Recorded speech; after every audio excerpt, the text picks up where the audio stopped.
Hello నమస్తే అండి అందరికీ. అందరూ బాగున్నారా? మేము వచ్చి చాలా బాగున్నాము. కానీ ఉమెన్ రైట్స్ జిల్లా చైర్మన్గా చేస్తున్నాను బయట భీమవరంలో. కానీ ఆడపిల్లల పరిస్థితులు ఎన్నో రకరకాలైన వింతలు వస్తున్నాయి కాబట్టి మీకు ఎవరికైనా సరే అందుబాటులోనే ఉంటాము. ఇంకొక మేడం గారు నేను ఉన్నాము. మీకు ఎవరికి నెంబర్ కావాల్సిన సరే కాంటాక్ట్లో నెంబర్ పెడతాము. మీరు ఎంత నైట్ అయినా పగలైనా మీకు ఎవరికి ఏ సమస్య వచ్చే సరే ఫోన్ చేయండి.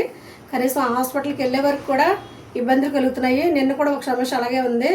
ఒక ఆమెని తీసుకొచ్చి ఒక హాస్పిటల్కి, అంటే పేరు చెప్పకూడదు హాస్పిటల్ పేరు, ఒక ఆమెను తీసుకొచ్చి హాస్పిటల్కి తీసుకెళ్తే 4 కుట్లేస్తానికి 4 గంటలు టైం తీసుకుని 20,000 కలెక్షన్ చేసే వాళ్ళ దగ్గర. తర్వాత అలా ఏమీ మళ్ళీ హాస్పిటల్కి రావట్లేదని మేము ఒక మేడం తెలుసున్నవాడు మాకు ఫోన్ చేస్తే మేము వెళితే తను ఏమన్నారో తెలుసా? చెప్పుకుంటే సిగ్గు కూడా వేస్తుంది మాకు.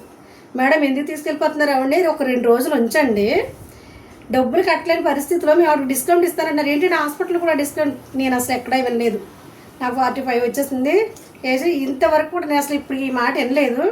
కానీ నేను నిన్న కాడించి నేను కూడా ఒక డాక్టర్లు కూడా ఇలా ఉంటారా అని చెప్పి చాలా షాక్ అయిపోతున్నాం. కానీ మీరు అలా ఇవ్వద్దు, వాళ్ళ మీద ఫైట్ చేసండి. రాత్రి అప్పటికప్పుడు 20,000 కట్టించేసి ఇంకో మేడం గారు నేను కలిసి వాళ్ళ బయట తీసుకొచ్చేస్తాము. బాబు ఎప్పుడు కూడా మీరు అలా చేయకండి.